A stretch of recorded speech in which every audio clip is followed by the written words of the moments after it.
With its prime location on the Detroit River and easy trading access through the Great Lakes, Detroit is a city with historical roots in entrepreneurship and industry. Founded in 1701 as a fur trading post, the city grew into the grid that exists today. Detroit's shape morphed and expanded in early 1850, inching wider on the east and west banks of the Detroit River. For ease of city management, neighborhoods of Detroit were separated into wards. In 1853, Detroit's wards numbered at 8, with 2 appointees from each ward representing their neighborhood in Detroit City Council. As Detroit grew, city wards expanded and multiplied. Detroit's industrial layout began to take shape during the 1860s and 1870s. The river docks and the rail yard played an important role in Detroit's industry. Copper smelting led Detroit's industrial market in 1860, however steam engines and sawed lumber were also of immense industrial value. Population in Detroit doubled during the 1860s from 21,000 in 1850 to over 45,000 in 1860. Due to the rise of Detroit's inhabitants and the expansion of Detroit city boundaries, navigating from one area of the city to the other became an issue. Horse-drawn streetcars transported Detroit's factory workers and city dwellers residing in far-reaching eastern and western city wards to Detroit city center, factories, rail yard, and shipping docks. By 1860, Detroit's black population only represented 3% of the overall population. Unfortunately, Irish and German laborers grew anxious and viewed black laborers as a threat to their employment. The tension between races resulted in angry mobs storming into black neighborhoods with guns and clubs. As a result, a significant portion of the black population left their homes and fled to Canada. Overall, the so-called race riot of 1863 culminated from a rise in racial and ethnic diversity in 19th century Detroit. The destruction and chaos of the riot led to the creation of a full-time police force in Detroit. Detroit's population grew during 1870 to over 99,000, resulting in the creation of the 9th and 10th wards to accommodate the city's eastern and western expansion. Detroit's downtown bustled with activity as horse-drawn streetcar routes expanded. Much like Detroit's transportation routes, women's role in the city also grew.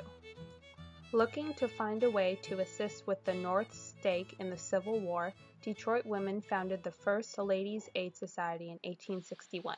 Michigan women aided in the war effort by providing rolled bandages, letters of support to the infantry, clothes, and much-needed funds through fundraising. During the Civil War, Fannie Mae Richards also sought to provide aid and opened Detroit's first private school for black children. Her fight to desegregate schools resulted in an 1871 victory when the Michigan Supreme Court abolished segregation and ordered integration in the Michigan schools. Due to Fannie Mae's persistent fight against segregation, Michigan upheld school integration decades before the Brown v. Board of Education in 1954. Nanette Gardner of Detroit also fought for inequality when she petitioned the Detroit Board of Representatives for the right to vote in 1871. Her petition was granted by a 12-6 vote and was awarded the right to vote long before the ratification of the 19th Amendment. Industrialization begins to make an imprint on the city. An 1880 lithograph of Detroit depicts cargo trains importing and exporting goods, a bustling harbor, and factories billowing smokes from smokestacks into the city's atmosphere. The lithograph conveys modernization and an expansive urban vista. Detroit's population then grows to 116,000 during the 1880s, and more territory is annexed to the city. The expanding population is a reflection in the rise of immigrants to Detroit. Over 40 different nationalities comprise Detroit's population, however, immigrants from Germany, Canada, and Ireland are largely represented. Immigrants were largely drawn to Detroit due to the promise of jobs and opportunity. Detroit's industrial factories welcomed immigrants and utilized their labor to grow and prosper. Michigan became the key player in the iron industry with the creation of many iron-made products like stoves. The emergence of cast iron stoves quickly replaced the fireplaces that currently provided heat for homes and businesses, and Detroit quickly emerged as the main producer in the stove manufacturing industry. The year 1864 saw Detroit's stove industry booming with the creation of the Detroit Stove Company by Jeremiah Dwyer. The company prospered due to the equally booming shipping industry, which allowed iron ore, which is a core ingredient in the stoves, to be transported in a timely fashion to the Detroit factories.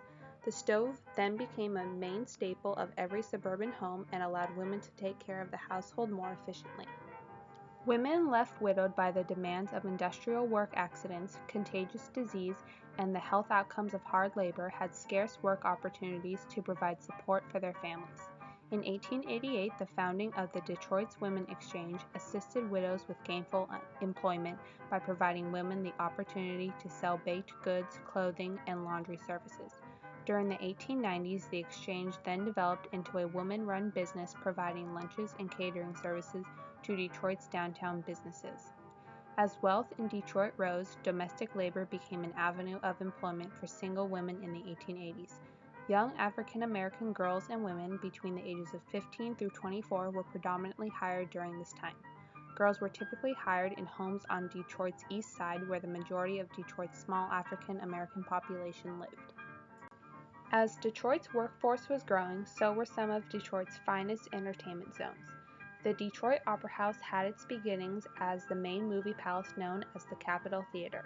It dazzled the city's citizens but soon succumbed to the diminishing prestige and wealth that Detroit was slowly losing. It was then decided that the space would reopen as an opera house, using the movie's palace's design as inspiration. The Opera House flourished, with an opening crowd at around 4,000 people, and it was named the fifth largest theater in the world. Boulevard Park played home to the Detroit Tigers, a professional baseball team who borrowed its name from the Detroit Light Guard, a militia unit that was the city's pride and joy since the Civil War. The Tigers were one of the first teams within the Western Baseball League. They played many games until their owner, George Vanderbeck, constructed their own stadium named Bennett Park. At the same time the Tigers were making an impression on the city, women were making an impression on the nation. During the 1890s, Detroit women's involvement and participation in the suffrage movement was represented by Octavia William Bates. Bates, the chairwoman of the Committee on Domestic Relations under the law, submitted a paper read before the Congress of Women at Chicago's World Fair. An excerpt of the paper celebrates the fight for political equality. It begins to look very much as though what had seemed to be but a dream of the future is to become a living reality in the near present, and that good men and good women shall hold the balance of political power in this country, and that good men shall join with good women in an earnest endeavor to bring about a better condition of affairs than now exists. Not only are men helping women in political gatherings, but a generous and chivalrous spirit is also manifested in other directions. It is amusing to observe how both Republicans and Democrats are now doing their utmost to secure the vote of women at the approaching fall elections.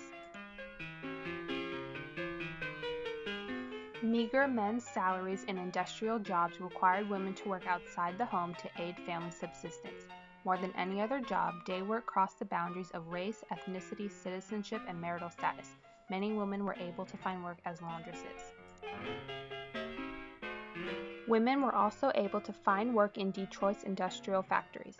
During the late 19th century, tobacco became a leading industry. Women were employed by many cigar factories to aid in the rolling of tobacco into cigars, Detroit's biggest export. The San Telmo cigar factory was reported to have a majority of women employed on the factory floor.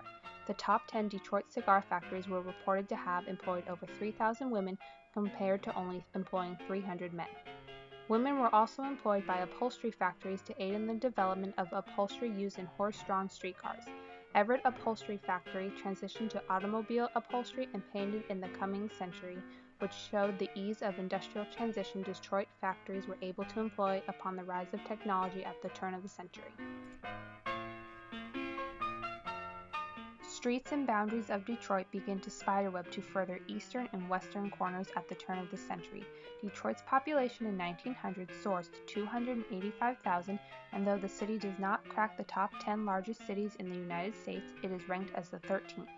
Detroit's industrial goods are no longer valued in the mere hundreds of thousands, but in the millions. The production of motor vehicles inches behind stoves as Detroit's number 4 industry in 1904. Detroit's automobile industry begins to pepper the city's landscape with the automobile factories and automobile support industries. Ford's plant anchored the western area of Detroit, and Chrysler occupied the eastern area. The 1900s also saw the Detroit Tigers become adopted into the American League. winning its first game against the Milwaukee Brewers amongst 10,000 cheering fans. Detroit also played host to one of the best all-around baseball players in Tyrus Cobb. Tyrus Cobb, nicknamed the Georgia Peach, quickly became a household name when he doubled in his first at-bat and played center field with the highest baseball average for a 19-year-old. He went on to collect a wide variety of baseball accolades, including hitting approximately 4,000 hits and garnering the most Hall of Fame ballots, although sometimes his massive career has been overshadowed by his temperament, the aggressive playing style, and racism. As the Detroit Tigers started to make a name for themselves, many other pastimes became available to the citizens of Detroit. The Grinnell Brothers Music Hall emerged as a massive music department store that sold everything from guitar picks to grand pianos, selling upwards of $15,000. The hall was founded by Ira Grinnell and, along with brothers Clayton and Herbert, succeeded in one of the most profitable piano businesses. As the piano business boomed, the craftsmanship the music hall created was one of the highest quality, and the reputation for their finest pianos superseded the music hall after its closure in 1980. Detroit had department stores that held consumer products like clothes, furniture, food, and cigars. This department store was founded by William Partridge and Henry Blackwell, who opened the store to many high-end fashion trends, but struggled to maintain business when there was a mini economic scare in 1907. Brothers Joseph, Daniel, and William Crowley purchased the department store and opened a variety of departments in the store, like a return desk and the addition of escalators. Coupled with the catering to the women clientele with more restrooms and lounges, this created a new standard for the department stores in Detroit. Detroit's downtown was enhanced by Daniel Burnham's Dime Building. Detroit's first skyscraper, the Dime Building, was commissioned by Dime Savings Bank of Detroit. Dime Savings became one of Detroit's most profitable banks, expanding and absorbing smaller banks during the early 1900s to 1910. The bank, outgrowing its meager offices on Griswold, needed a larger, more opulent space. Seeking the grandeur that characterized Chicago's World Fair, Dime Bank enlisted Burnham to create a 23-story skyscraper. The building became an icon in Detroit's downtown. Expanded rail lines aided migration to the city and made Detroit a destination hub. The Detroit United Railroad constructed miles of interurban rail lines to aid in the transport of Detroit's goods and rising populace. Visitors to Detroit utilized the newly designed and constructed Michigan Central Station to aid in their travels. The depot was designed to welcome travelers in a grand manner, and at the time of construction, the depot was the tallest rail depot in the world. The Beaux-Arts building was majestic and welcomed over 200 trains during World War I. Prior to 1910, the African American population slowly grew from a population total of 500 to 1,000 every decade. However, their total percentage decreased from 3% in the late 19th century to 1.2% in 1910. However, by 1920, the African American population jumped from 5,741 to a total of over 40,000. The increase was largely due to the Great Migration. During World War I, women began working in auto factories as welders, replacing the men who were off at war. Rather than traditional positions as seamstresses or laundresses in factories, women were expected to fill the men's roles. Modern Detroit begins to emerge during the 1920s to the 1930s. Electric trolleys take the place of horse-drawn streetcars and automobiles navigate downtown streets. Detroit's population doubles from 465,000 in 1910 to over 993,000 in 1920. Detroit is the fourth largest city in the United States at this time.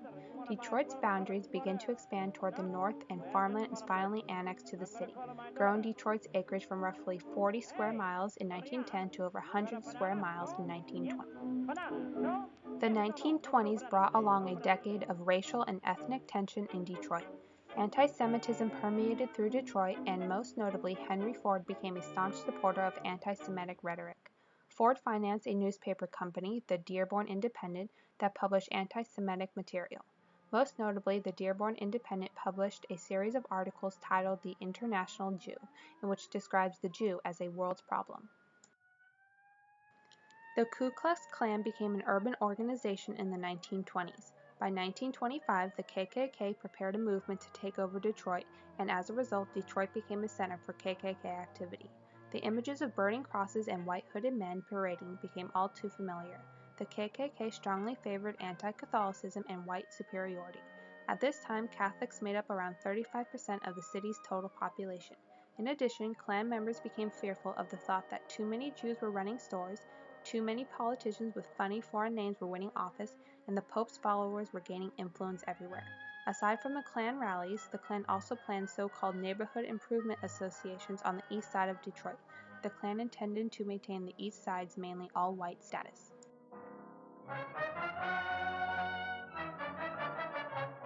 On September 1925, a black doctor named Ossian Sweet and his family moved into a predominantly white neighborhood on Detroit's east side.